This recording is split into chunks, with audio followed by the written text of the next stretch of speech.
लंका थाना के बाबा कॉम्प्लेक्स निवासी अमीरचंद पटेल ने विपक्षियों द्वारा उनके सामाजिक, आर्थिक, व्यापारिक तथा राजनीतिक छवि को धूमिल किए जाने का आरोप लगाया। साथ ही साथ इसमें पुलिस की सांठगांठ भी बताया, जिसमें उन्होंने जनपद पुलिस की मदद से विपक्षी गणों द्वारा अपने ऊपर विगत लगभग 8 वर्षों से सामाजिक, आर्थिक, व्यापारिक और राजनीतिक छवि को धूमिल करने तथा धूर विरोधियों द्वारा पुलिस से सांठगांठ करके तथा खिला पिलाकर उनके ऊपर परिवार के फर्जी मुकदमे में फंसाकर हत्या कराए जाने की हर संभव कोशिश हो रही है, ऐसा उन्होंने आरोप लगाया।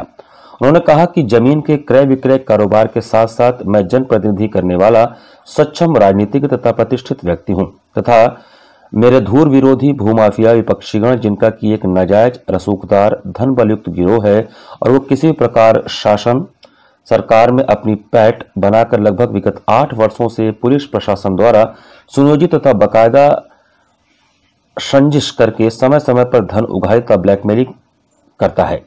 इस नियत से प्रेरित होकर प्रार्थी तथा प्रार्थी के परिवार के ऊपर किसी भी पक्षी द्वारा प्रार्थी के खिलाफ फर्जी व झूठी तहरीर दी जाती है। उस पर पुलिस प्रशासन भी तत्काल बिना किसी जांच के FIR पंजीकृत कर देती है तथा जनपद पुलिस की देखरेख में उक्त गिरोह सक्रिय होकर विधि विरुद्ध तथा कानून को ठेंगा दिखाते हुए आपराधिक कृत्य कारित करते हुए मेरे तथा मेरे परिवार के सदस्यों की हत्या, लूट तथा अपहरण का भरपूर प्रयास किए जाने की कार्यवाही प्रारंभ करते चले आ रहे हैं और बीते वर्षों में प्रार्थी की पत्नी तथा प्रार्थी के ससुर की निर्मम तथा बर्बरतापूर्वक हत्या भी करवा चुके हैं। हमारे ऊपर खतरा हत्या का है और हत्या मेरे परिवार का न हो। पूर्व में जो हत्या हो चुकी मेरे परिवार का, मेरी पत्नी की हत्या करवा दिया षड्यंत्र करके, मेरे ससुर की हत्या करवा दिया, मेरी राजनीतिक हत्या करवा दिया, मेरा सामाजिक हत्या करवा दिया, मेरा जो है कि आर्थिक हत्या करा दिया, मानसिक हत्या करा दिया। अब क्या चाहते हैं कि बच्चों की भी हत्या हो। इसीलिए मैं आपके माध्यम से उनको कहना चाहता हूँ प्रशासन शासन को कि इस पे जो है रोक लगाई जाए, उच्च स्तरीय जांच करा दी जाए ताकि हमारे परिवार के साथ न्याय हो।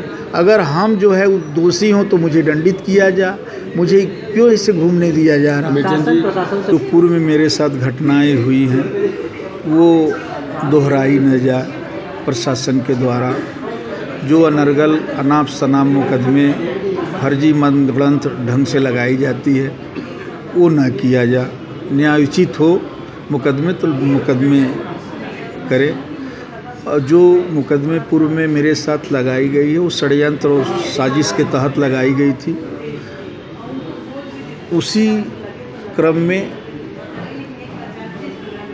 दिनांक 17 को एक मुकदमा मेरे भतीजे के ऊपर, जो काशी विद्यापीठ ब्लॉक का ब्लॉक प्रमुख थे, उनके ऊपर लगा दिया गया और यह कहते हुए कि इन्होंने एक बाउंड्री का गेट खोद तोड़ दिया, जबकि उनकी खुद की 10 बिस्वा ज़मीन प्रशासन के अनदेखी या अनसुनी करने की वजह से कब्जा कर हो गया। और जब ऊपर आला अधिकारियों का दबाव पड़ा तो वो जो है स्वतः कैमरा सेट करके और गेट को तोड़ दिया जाता है और ये कहते हुए 151 में उसका चालान कर दिया जाता है कि ये जो है इन्होंने गेट तोड़ दिया।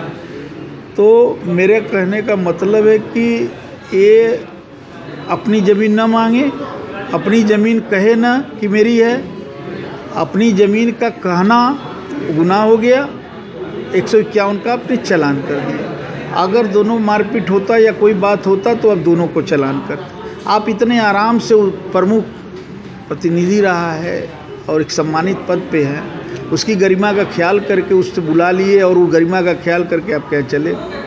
आपको ये सही गलत या कुछ भी जो भी पूछना पूछ लेते, लेकिन आपने कह दिया कि न्यायालय से एक आदेश आया है और आपके खिलाफ 151 का मुकदमा बनता है और दर्ज कर लिया गया, आपको चालान कर दिया गया। मुझे क्रय विक्रय का काम करते हुए 35 साल करीब हो गए और 35 साल हो गए, लेकिन 35 साल में 15 साल पहले या 10 साल पहले तक मेरे ऊपर एक साथ 16 का मुकदमा नहीं था।